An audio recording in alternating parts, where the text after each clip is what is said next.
episode is brought to you by the Consultancy Growth Network. As you'll know, I'm a big believer in learning from people who've achieved the things that you want to. It's why I run this podcast, to share the stories of consulting leaders and how they've got to where they are today. So when I started talking to Mark Jansen and the team at Consultancy Growth Network, it was clear there was an obvious fit between Climate Consulting and their mission and what they are building with their network. But you're probably asking, what is the Consultancy Growth Network? The Consultancy Growth Network is the leading community of boutique consulting leaders. It brings together seasoned consulting growth experts who successfully scaled their own boutiques, with rapidly growing consulting founders looking to emulate their success.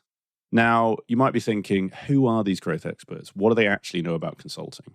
And this is one of the most exciting things that personally I find about the network.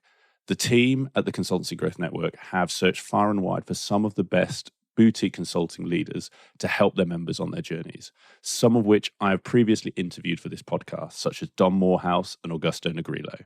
But it's not just the insights from these people that you will benefit from. By joining, you get access to their jam-packed calendar of regular in-person and online events, their comprehensive growth hub of resources, and their active Slack community. Through all of these channels, you can learn, solve challenges, and achieve the goals you want for your firm.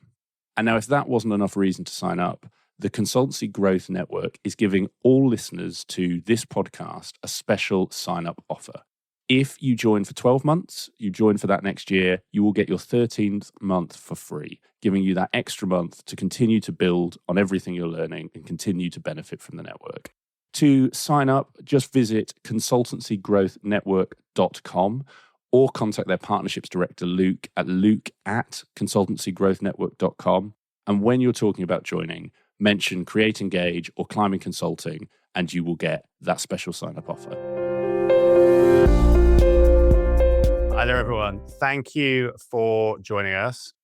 So for everyone who is on the session, just a little bit by way of background and why I really wanted to bring Suze on today to help you and your marketing. So Suze is one of the managing partners of PMI.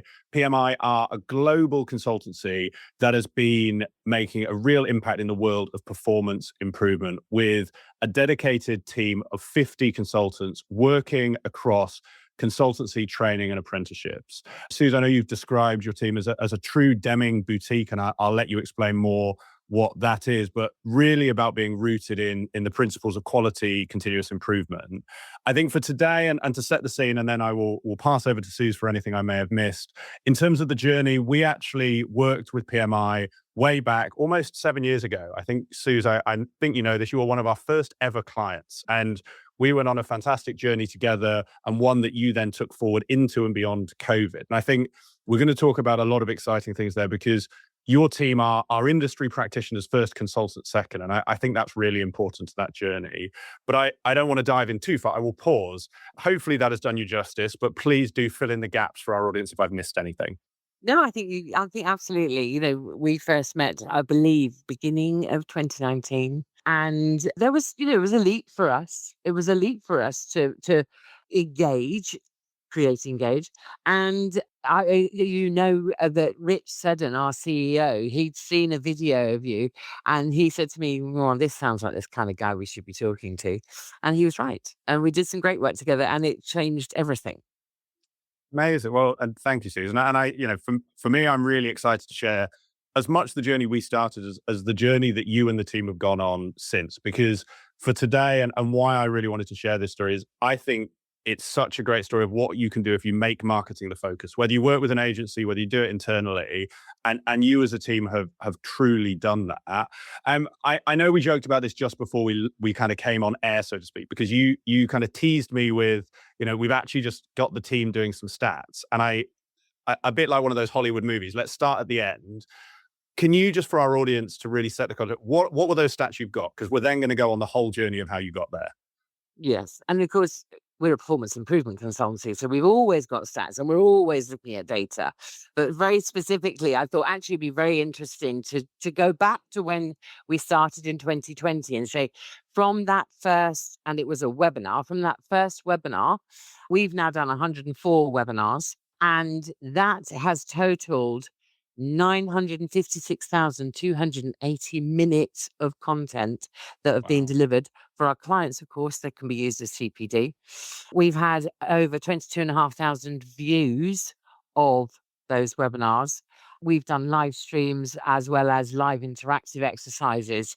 So that started in 2020. In 2021, we launched our first podcast. That has resulted in over 20,000 listens in 123 countries. That was a leadership podcast. We got brave then. So once you started me off, Nick, I couldn't stop myself. So we then launched a second podcast that was a very different podcast. It was called Uncommon Sense. We launched an episode every 2 weeks, and it's very exclusively with our consultants. So it's me talking to our consultants, and it's picking up all those nuggets that they would share when they were with a client, on site or working virtually. So that has generated. So that was launched in November 2022. That's generated 341,351 minutes of being consumed. We've had just shy of 8,000 vodcast views because we are putting the vodcast out on YouTube as well. It runs across 38 different podcast platforms. And then in 2024, we did our first conference. And so we had 150 people join that conference for a day, generated over 34,000 minutes of learning, 16,000 minutes of workshops, 16,950 networking minute opportunities. Wow. I mean, I literally, when I opened it up this morning, I went, oh, wow, because it's huge. And we look at this on a weekly, monthly basis, how we're performing and so on. But actually, when you see it in total like this, it is absolutely amazing. That is, Susan. I'm sure you'll have all of our attendees wondering how you do that, which is what we're going to come on to. Just before we do, because as soon as you and I get talking, we're just going to go for the next 40 minutes, which is what I'm so excited about. I'm just going to launch a short poll for everyone, because this will help set the scene of where are you in terms of firm size, where are you in terms of your marketing journey. And I think particularly given Susan PMI's experience, you have, on the marketing front particularly, so you've been on this journey for a number of years. You've been on the firm growth journey as well, because while our audience filled it out, I think it's worth, and maybe you could just do 2 minutes on this so that our audience can place you and your results in context. Could you just share a bit more on your role and the team in terms of marketing? Because what I want to, the wow that I won't steal from you is you don't have 50 people sitting there doing marketing. So what is your role? What is marketing? Just so our audience understand before we dive in. Yeah. So I'm managing partner, as you said. What that means is that I look after a number of different areas. One is client management. So I have a number of clients who I've been working with for many years, some who are new clients. And then I also work at the sales end of new client inquiries and converting those into new opportunities for us. I have responsibility for our public delivery of training, and I have responsibility for our generate demand. Generate demand, because we're a verb noun business in terms of processes, generate demand is our process, what we call marketing and sales. So both of those fall into that category. Historically, we've always had one managing partner who's had responsibility for generate demand. When we first met, I was already in that seat, but before me at one time it was our CEO and so on. So it hasn't always exclusively been me. And we have usually had one person who has been in a team supporting that. So be responsible for driving the content that we were generating and sharing, and our strategy around what are we doing with regards to budgets for ads and conferences and so on and so forth. We are now up to a grand total of 2 people in that team. So there's myself who leads it, and I have 2 other people who are also in that team. Fantastic. Well, I think really helpful. And Susan, I over-explain for our audience's benefit. You are as the CEOs and partners on this, the managing partners, same role. You are delivering for clients and managing functions, which is very normal in your seat. Then you mentioned you've got 2 colleagues. And just again, so that I answer what I think the audience will ask, are those both full-time, 100% on marketing? So one person is 100% on marketing, and the other person is probably 70% on marketing, 30% on our digital content. Brilliant. And I think that's really helpful because, as I mentioned before this, we've got a mix of people here. Some of our audience are running consultancies like yourself in that managing partner seat. Some of our audience are marketing managers, heads of marketing, whatever the different titles are.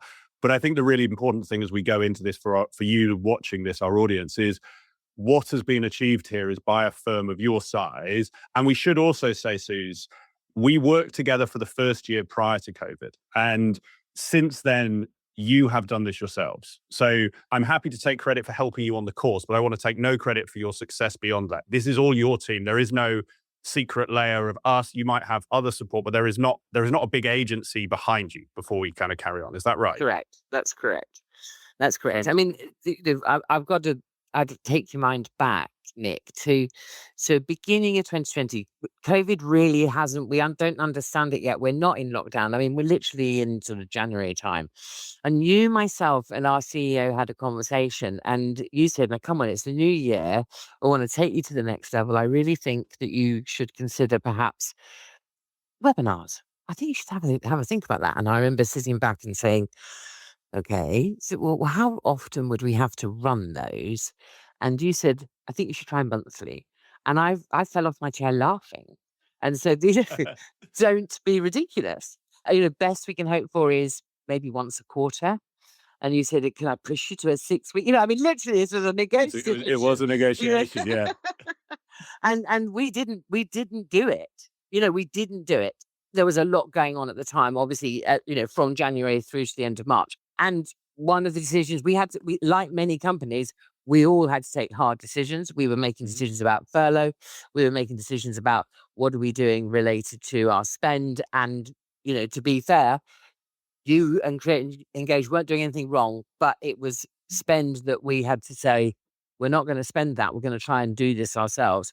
And I've been lucky enough to work very closely with you and your team, and I've learned loads. So, well, thank you, Susan. I think we're diving in nicely because the story didn't end in 2020, and you definitely did some webinars after that. And I think why don't we I want to dive into that, but do you want to start maybe? And I'm probably wrapping a whole year into one question here, but there will be people on this call who were where you were before you even spoke to us.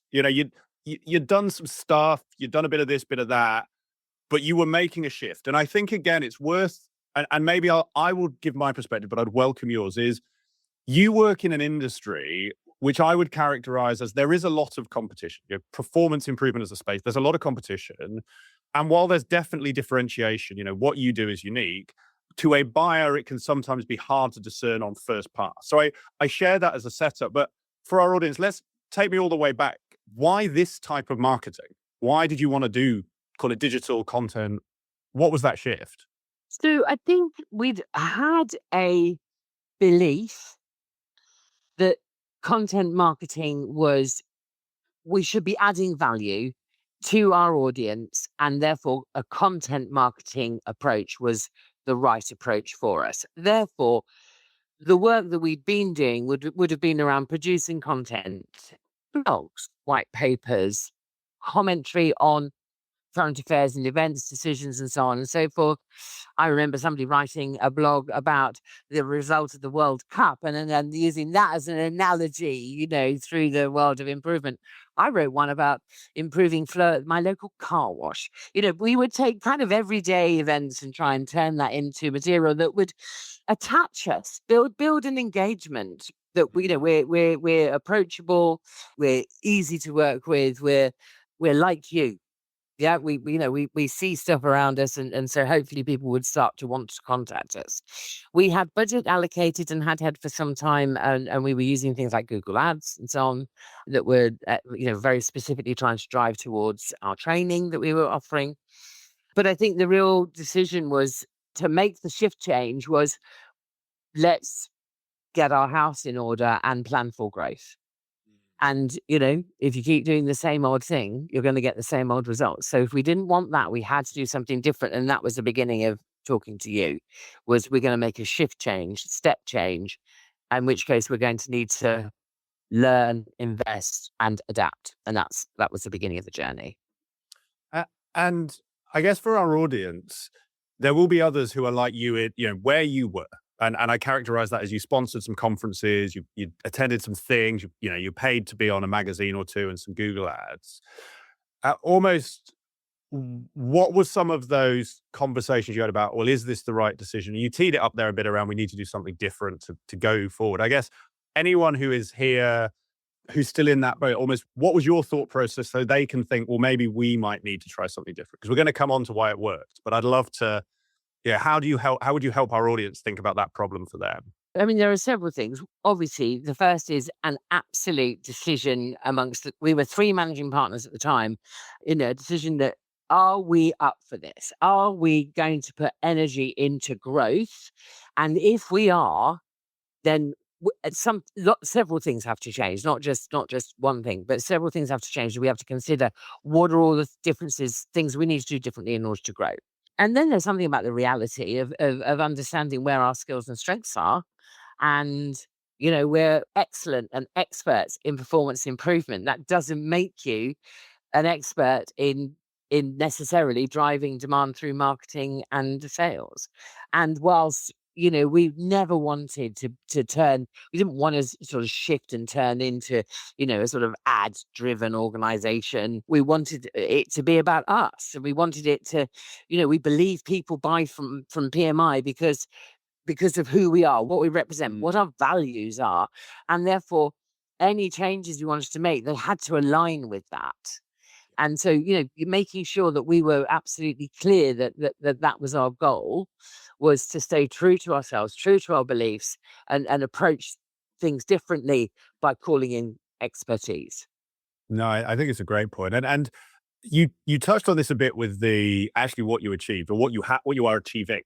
And I think you mentioned that kind of COVID inflection point. And this is where I'd love, Suze, for you to take our audience, and I appreciate I'm going to ask a big journey in a little question, is we've got everyone up to the point in the story where, we had to part ways because COVID happened and you made the right business call. And I do distinctly remember that conversation. Why I find it funny is what happened next. And I would love if you could share what happened next and kind of, I guess that for me in my head, there's a kind of straight after COVID, as we kind of came out and where you are now.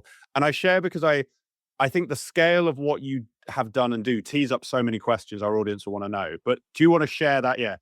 Webinar 1, talk us through it and where it went from there.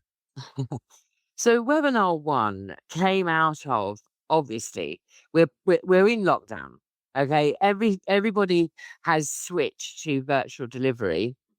However, many clients have literally stopped engaging for the time being in terms of performance improvement because they're just trying to keep their houses up. And we're talking to clients about what they're struggling with. And the reality is they're in crisis. And so it dawned on us that suddenly the work we were doing had switched from we're going out and we're meeting with people and we're working on site with them to we're doing it like this. And if we're doing it like this, well, that's not that far away from a webinar, is it? And actually, what do our clients need? What are they struggling with? And so we literally thought, well, and then not just our clients, but even people that used to be clients, we have expertise in this. We have skills and tools to deal with crises. So why don't we try running one of these webinar things that Nick talked about and give it a go? So we scheduled our first webinar. I can't tell you how thrilled we were. I think we had 41 people register for it. We were amazed. And it went really well. And it was our CEO and me talking through crisis management and using huddles to cope with where they were. And because we are keen on voice of the customer, we sent out a survey afterwards and said, what do you think of all that? Give us some feedback. And we got some fantastic feedback, how useful, pertinent it was. People liked the fact that we'd recorded it. They could watch it afterwards. They didn't have time to join it live. And so we created a formula that seemed to have hit well. And so then we went out to our customers, took that voice of the customer feedback, talked to our consultants and said, what else are they struggling with? And about 3 weeks later, we ran another one. And of course, that one was, I think that was around sort of like, doing more with less, because again, they had people on furlough. They were still trying to deliver orders. They were still trying to service their clients. And yet they didn't have all of the capabilities and skills available that they had under normal working operations. We talked about creating efficiency and so on. So we started to really see these topics coming up, and this is our sweet spot. This is what we do. And we ran about three, probably each of them about 3 weeks apart. We got our consultants involved. We had the luxury of time at that point that we would never normally have had. And that really helped us, because it meant we could ask a consultant to work on the content, and then the consultants did the delivery. And Rich and I took it in turns to be the facilitators. And we, having sort of run 3 of them, we said, let's do this every Friday. And we picked 3 o'clock at GMT, BST would have been by then, on a Friday. And we started publicizing that at 3 o'clock on a Friday, if you registered, you could join us and join in the conversation. And if you registered but couldn't join us, we would send you a recording. You could watch it in your own time. We went from ha ha ha ha ha about a monthly webinar to we're suddenly running them once a week. And it was a huge learning curve for us. And, on so many levels, about how do you get the information out there? How do you get people to come and join? What are the best channels for marketing this? What do we do with the recording once we got it? Apart from send it to people, can we reuse any of it? So thinking about how we would chop it up into small bite-sized pieces, and then use that to both market people going back to that old recording and market them coming forward into the next webinar, and talking to our consultants. This is a new medium for you. This is not something that you've done before. How are we going to do it? And then what else are we going to do to try and build up interactivity and so on? So we settled into what seemed like an absolutely amazing routine of weekly webinars. And it grew. And it grew and grew and grew in terms of the number of people that were obviously joining us live, and also the number of people that were registering. And when those things started to happen, of course, the phone started ringing. And people would absolutely say, I joined that webinar. That was really interesting. And it's exactly the problem that we've got. And I wondered if I could talk to you about it. And so from there, if we roll forward, we now do monthly webinars. They're always on the last Friday of the month. They're always at 3 o'clock. They're called PMI Live, but it's always about the customer. It's always about what do they need? What are they telling us? What are our consultants seeing? That's how we put together that schedule of webinars. And it's made an enormous difference to us as an organization, how we think. I mean, people will joke with me in a huddle. They'll say something and they go, oh, she'll have that for a webinar, because it's now just part of what we do. Of course it is. Just a quick ask, if you are enjoying today's episode, if you have got anything so far from my guest today or any of my guests that you have listened to on the show, it would mean so much to me if you could take a second right now, open up your phone and leave a review on the platform that you are listening to this show on right now. Your review, your recommendation, and your feedback on what we can do better in those reviews means the world to me and helps us deliver a better show for you and for all of the listeners who come after you. Thank you so much, and I hope you enjoy the rest of this episode. I love that, Sus. Well, and I think thank you to you watching this for the questions as we come, because I think, Sus, I've got a couple of questions I think really touched on this. And I'll start with one, because I think that's a brilliant explanation of the chapter. And you are right. I do smile because, yes, I think I remember being in your conference room downstairs and us having a good negotiation around, and you're quite a tough cookie when you want to be, Sus, is that around what we should do, but also, the speed at which you did pivot, because your team, and I'm sure we'll come onto it later, they are technical people. They are excellent at doing what they do. None of them signed up originally to be marketers. And I meet a lot of consultancies where they say that's a blocker. And I think you'll have some great answers to it. I think we've had a question from Chris, which I think bridges nicely to the next chapter. and I would love to kind of get this picture, because then it touches on your point around the ROI, around the client stuff. Is the question is what's working? We're now out of COVID, and I don't want people to think this is a history No, lesson. no.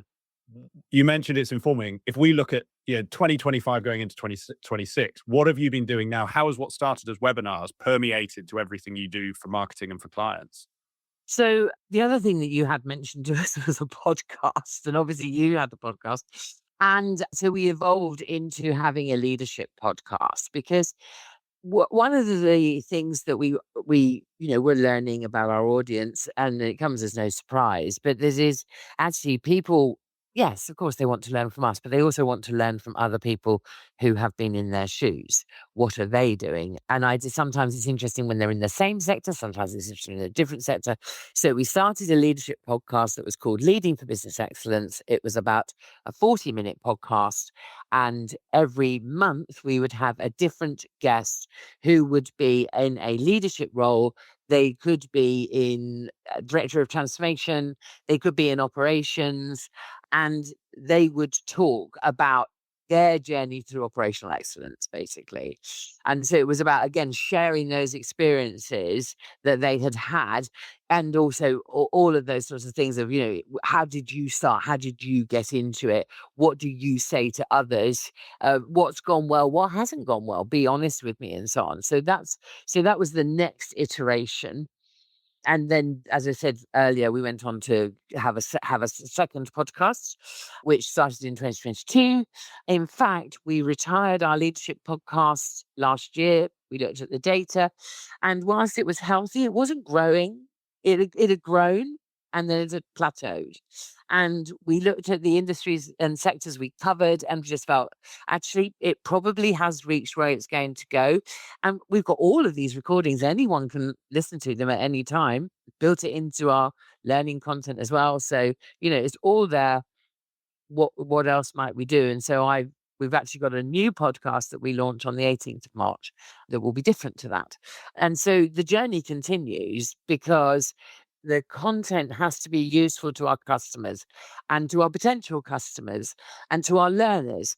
And if it's not being useful to them anymore, then we either have to understand why and make a change with it, or take sometimes a tough decision to retiring a child, and say, right, the people need something else. They want something different.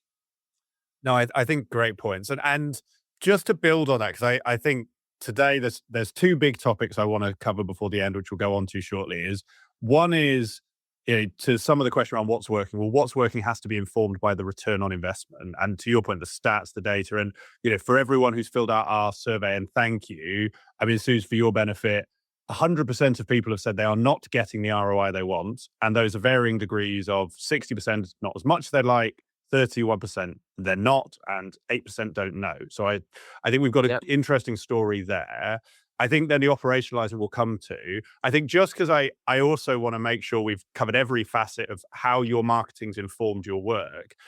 I think two things I know we touched on, and you mentioned one at the top of today, is part of it is we should talk about the Goals to Results conference that you should have a brilliant background for. I have failed you on the technical side. So for anyone who wants to see a brilliant self-run conference, Susie's running and PMI running Goal to Results. It's their own proprietary conference. They are inviting clients. They have sponsors. And Suze, I'd love to hear your thoughts on why. But I'd also love, to the question around, well, what are you doing today? I think you've done a great job of incorporating all of your marketing, not just in the awareness, come and look at PMI, but actually in the sales process and the client process. Yeah. Could you just give I've asked a lot there, but could you just give a few moments, I'd say particularly on that, and then if any of that feeds into Goals to Results, would love to complete the kind of pyramid with that. Yes. So there's one thing that occurs to me just ahead of answering that. We're not running webinars or podcasts that market PMI Great point. directly. Yeah. We are developing content that we know is useful for our customers, for customers who aren't customers anymore, but used to be customers and still feel attached to us, to continue their journey on improvement and transformation, that they will find useful. And that has been the single differentiator between, whilst of course The byproduct is it is marketing us because it's a showcase of our capability. We're not running marketing webinars or podcasts, just to be clear. So we're developing content, and that content is to fill a gap that is to the potentially when we have maybe finished working with a client, or when a client is with us for a longer journey and wants to roll out to its wider organization, then they can use our webinars by saying to people, why don't you join, every month, why don't you join that? Yeah, join that one for the next, if that's a topic that you think we're dealing with, yeah, and it relates to something in their business. Or here's our practitioners podcast. It was released every 2 weeks. Okay, it's an expert consultant talking about a problem. Now, the problem might be strategy, it might be AI, it might be leadership, it might be creating impact, it might be getting stakeholder engagement, but it'll be things that practitioners out there, people we're working with, are experiencing. And so people start subscribing to it and they listen to it, and then they do lovely things like post on LinkedIn about how much they love it, or that they went for a dog walk today and they had the time to listen to 3 episodes. It makes your heart Love sing. that. It really does. And it's because what we're delivering is content that is valuable to our clients. That's our goal. I think, Suze, it's a great point because it strikes the heart of, we call it marketing. You're right. You are. And for everyone on this session, number one mistake many consultancies make is they talk about themselves. And I think, Suze, your point is really key, is actually all you're doing, in a good way, all you're doing is solving your clients' problems and sharing that insight publicly. And I hear often people like, what do I do a webinar on, or a podcast? You've hit the nail on the head. So I think a great point to clarify. And how does that then manifest, actually in those proposals, those pitches? Because often, one of the challenges will be, and 30% of our audience, turning leads into conversations, actually creating demand. How do you feed these sessions into that to support your ongoing on-sell work? Yeah. So there are a number of different points to your question. So one of them would be, obviously, if I'm talking to a client, it's not a client, I'm talking to somebody who's inquiring. Okay, let's say they've got to us by whatever means. Any materialized in them will always include our thought leadership content. Yeah. Here's a webinar. It's free of charge. You can join every month. Even if you don't buy from us today, even if you don't buy from us next month, you can start coming to those. Here are our podcasts. Yeah. Here are some videos of clients talking about what improvement means to them. We've got a conference coming up, has been available to us the last 6 months. Please, join us at that.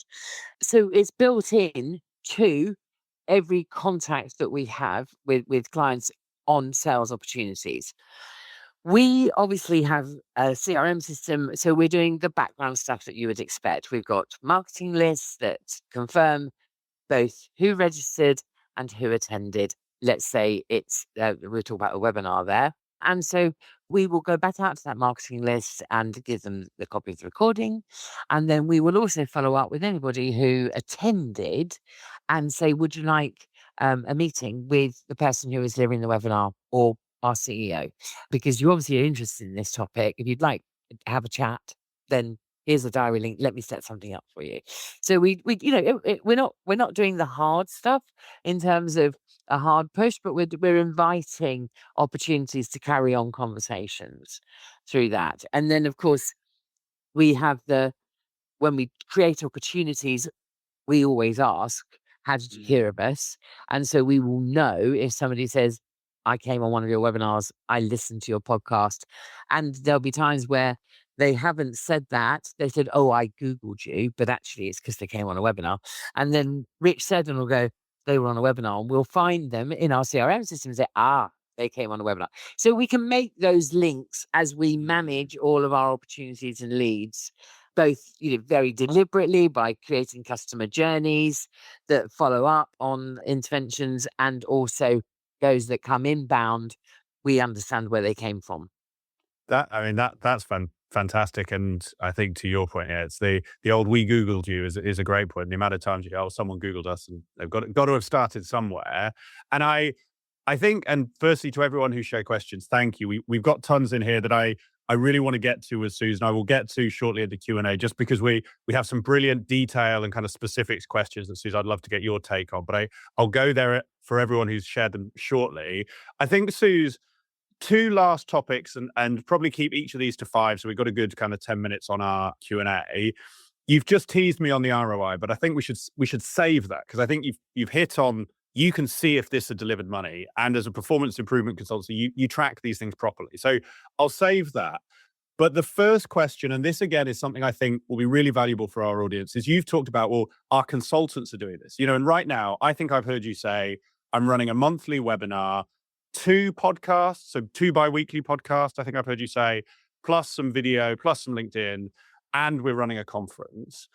And your team, and we said this at the top of the session, are around 50 people. And they are real on-site delivery, just as everyone else here is sort of wrestling with. These are people whose main job is the doing. They are not influencers on the books.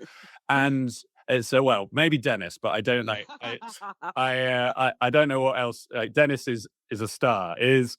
How do you make this operationally work for your consultants? Because, take Dennis, he's delivering day in, day out for clients, and turns out more content than most people I've known. How do you make this operationally easy so your team buy in and your team don't reject it? Because it's a number one challenge consultancies have. Yes. So, I mean, if I go back to the sort of the beginning, and this is true today, we've just recently had a consultant join us, and we've had a conversation already about let's talk about podcasts and your role in it.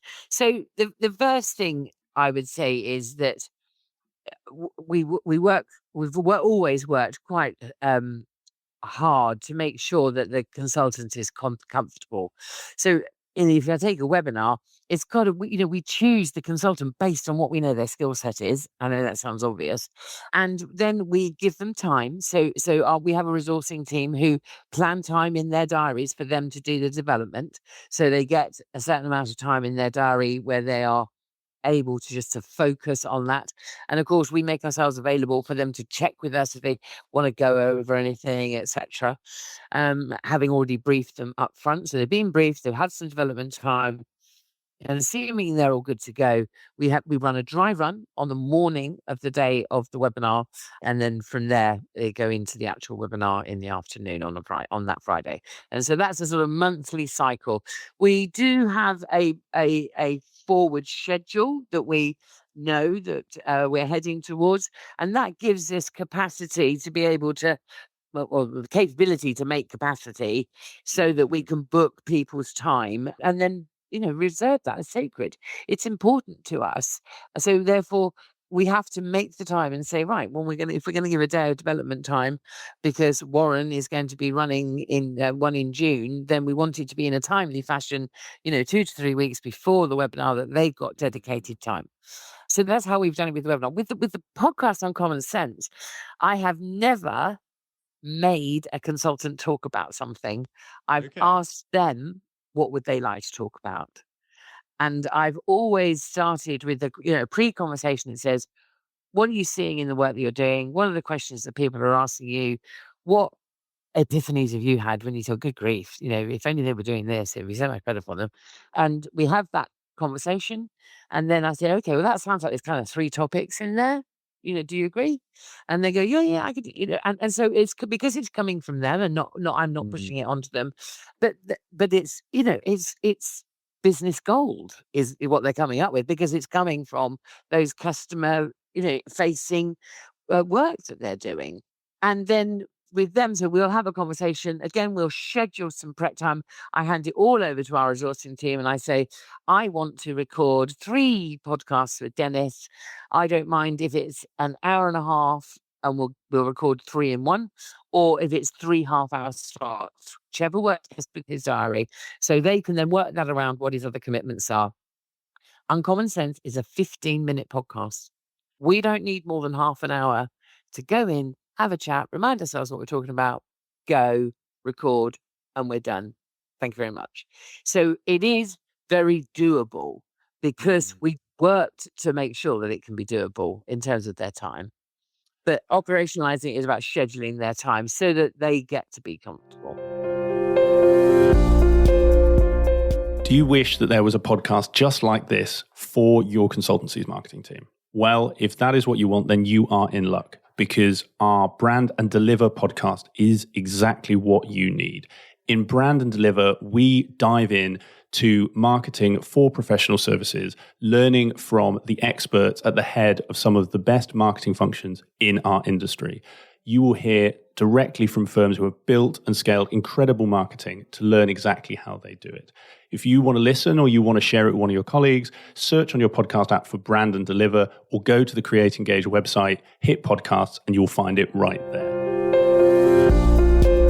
And I think it's great advice. And actually, Sue's links to it as you were talking. And I think you've answered it, but I'll ask it just in case it prompts anything else. We've had someone who, so Michael's mentioned he's sold on podcasts, wary about how much time needs to be invested to run them well and consistently. And the question was, how do you practically run them? Which I think you've just explained. And I think, to paraphrase what I think I heard, is you have a prep call, then you have half hour, or you do it in half-hour chunks. The goal in your series is 15-minute episodes. Yeah. And then it is managed to a calendar where your marketing team know and your resourcing team know. Is that the correct? Have I characterized it correctly? Yes. The only other question that could be in there is, how do you do that technically? Yeah.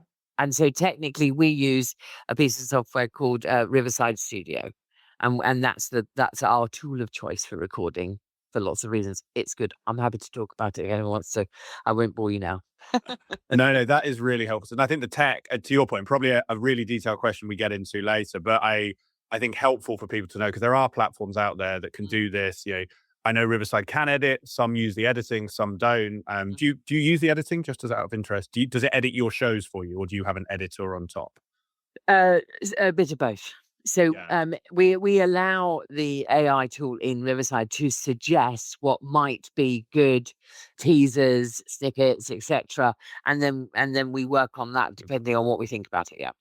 Fantastic. Well, and I think a great example as well, Suze, of that mix of people skill and machine skill, because and for those of you who are marketers here, I'm sure you've had colleagues come up to you and say, "You're a waste of time now because I can AI everything here." And I say this, I run a marketing agency. I feel your pain. I think, Suze, as you've just shared, tools are great, but if you want the quality of a premium consultancy, you've got to have that human interaction as well. Yeah. Yeah. And sorry, just going back to the consultant, Yeah. one thing I think I missed, that in particular with the consultants, and particularly in the podcast, because that felt for them, they've been running webinars for 2 years before we got into podcasts. It was, oh my goodness, another new thing. I really worked hard. It sounds completely obvious, but we've worked really hard to make sure that the consultant sounds great. As we would with the client. I don't want people listening to themselves or their neighbor listening to them and saying, "You say a lot, don't you?" I don't want that. Great point. So we've worked really hard to make sure that if anyone's got one of those little ticks, that we remove them within the bounds of what makes it reasonable and still human, in order to make it real and authentic, but make it something that they feel proud of and aren't embarrassed to do. And I think a fantastic point. And also, I would echo, and something for anyone, whether you're marketing or a managing partner like Suze here, is webinars are a great place. They are also, for people who've never done this, they're live, they can feel daunting. A podcast, to Suze's point, firstly, it's audio. Sometimes it's video. I think you do both, but you can do audio. So it's very safe in terms of, it's just the voice. And as Suze said, you can tidy up if somebody is unsure on how they speak, or they use a lot of fillers. It's much easier to correct. Whereas today, Suze and I are live. If there's things we listen back and we think we wanted changed, it's much harder. And everyone here, you're seeing it live. So I think a great point, Suze. I want to then, and this is almost we started here, and so I want to end here in terms of ROIs. We talked about right at the top of this, what I would call the marketing metrics. And I want to applaud you and the team. If you think how many people watch television and how many hours of advertising time, in effect, some of those numbers, Suze, are incredible. What I would love you to share, if you're able to, or either detailed or broad, is, as we mentioned, you've got the data and you're not doing this for fun. You're growing a business, you're running a business. This is not you're not running an influencer hobby. What has the actual ROI been to PMI? And, when you look, whether it's years, the 5 years, actually, what has this delivered for you in terms of clients, projects, etc.? So I can't sit here and go, oh, it's 22. Okay. But what I can say is that a large proportion of wins that we've made from new clients, they have cited the range of content that we have available as part of a massive differentiator that we have compared to somebody else. And they really valued that they would be able to have ongoing access to that for their wider organization. So that's great, isn't it? We also have had clients who we would have considered dormant come back, and they've come back because the webinar, for instance, or that podcast you ran reminded me about you. I hate forgotten about us, but you do, don't you? You get busy and you go on to your next Life, new thing and yeah. so on and so forth. So yes, that's made a big difference. I think the other thing that it does is it creates much more visibility for us.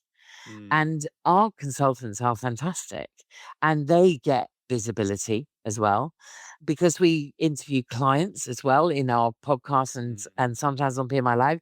Our clients are fantastic and experts, and that has a way of acting as a testimonial for the work that we do, who we're working with, and how great they are, and the results that they're achieving too. So we get very direct examples where people return to us or people engage us and they cite when we ask them, it was because of the work you're doing, and because that was exactly what my problem was. You described it exactly what we're going through, and I thought I'll ring them and talk to them. wow. No, and I think some brilliant examples, and appreciate the sensitivities around sharing exact clients, revenue. But I also think it's something for our audience, your point around that lapsed clients, because I remember, what we haven't talked about, PMI has got a long heritage and has a deep client base because not just the consulting work, but the training work. And I think for our audience as well, and this is something, Suze, I often speak to consultants who are very focused on new. They want new names. And actually, we forget that if you've been around any length of time, there are probably people who you worked with who you just don't even remember. Or to your point, more importantly, they don't remember you. Yeah, and I think the creation. So LinkedIn is by far and away for us the most successful platform we have. Okay, and that is our, and we've tried lots of different platforms. And for us, our content performs best and our network has grown and our followers have grown.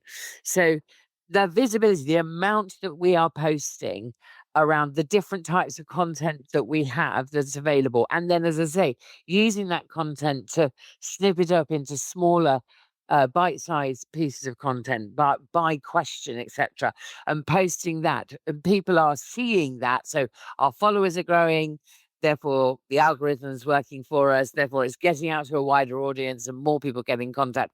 It is a machine that starts to work for itself because all of it is reliant upon itself. And we never posted anything like the volume that we do now. But a lot of our posts are related to our content. Mm. And I think this content theme is really key. And actually, Suze, I think probably a really nice place to bridge into the Q&A, because that's been a fantastic walkthrough. And thank you. What I will do is we've got some questions. I'm going to say 6 minutes because I want to give people 2 minutes between meetings, but we've had some specifics come through. So for those of you who've asked, I'm going to start going through some of your questions. Those of you who haven't please put them in the chat. I'm also very happy at the end of this to share your questions with Suze, I'm sure. And Suze, I suspect you'll be happy for people to follow up with you after Of this. course. So please do, while you're sharing, for those of you who've already asked, the first one is a great question, Susan. I think you'll have a really interesting opinion, is how do you get the balance right between offering something that's valuable to a client or prospective client without turning it into the full or the free? How do you balance that? And given what you do in training, Suze, this is probably a real issue. So how have you approached giving value without giving away the farm? Yeah, and that's a conversation that we absolutely had up front. There was some nervousness about that. Eventually, the reality dawns on you that in a 15-minute podcast, you're not really able to get anywhere close to having a day of consulting or a week or a month or a year of consulting time. Okay. It's a snippet. It's a taster. It's enough to hopefully stimulate your thinking about doing something differently, or I might try that. So let's be realistic about it. We are not giving away the crown jewels, because also listening to Warren or Dennis or Rich Seddon talk about this in that 1 hour webinar or that 15-minute podcast is just not the same as talking about your problem as a client. What are you trying to achieve and what do you need? So I would, in the nicest possible way, we got over that. No, and I think it's a great point, Susan. I think it's a perfect answer. And for the person who asked it, because I'm sure others thought, as Sue says, I mean, particularly Sue, you started pre-AI. In today's world of AI, if I wanted to go and Google every tool in the Deming toolbox, or AI it, sorry, I shouldn't Google, should I? If I wanted to chat GPT, I could. But what that doesn't do is give me the application, that doesn't replicate a Dennis. It doesn't replicate Exactly. a Warren. And I share this, and I would say the same as Sue's is, if you believe your proposition can be consumed and acted upon in 15 minutes, you have a larger problem. And I say that flippantly because everyone on this call, that is probably not the case. So I think great answer, Suze. Next question then, on podcasts, is there anything now being where you are, having done hundreds of these, anything you wish you had known before you started doing them, or anything you'd have done differently? I'm not going to count the learning curve. Mm. But I would say that particularly, okay, well, yes, the learning curve, you've got to get your head round. I'm chatting away with you, Nick, here, and that's comfortable for me because I know you well, and we've stayed in touch and so on. But I would much rather be sitting in your seat now. I wouldn't have said that a few years ago because I don't want to be a host. I don't want to be the person asking how will I know what the next question is I'm going to ask somebody. And on a podcast it's happening quite fast.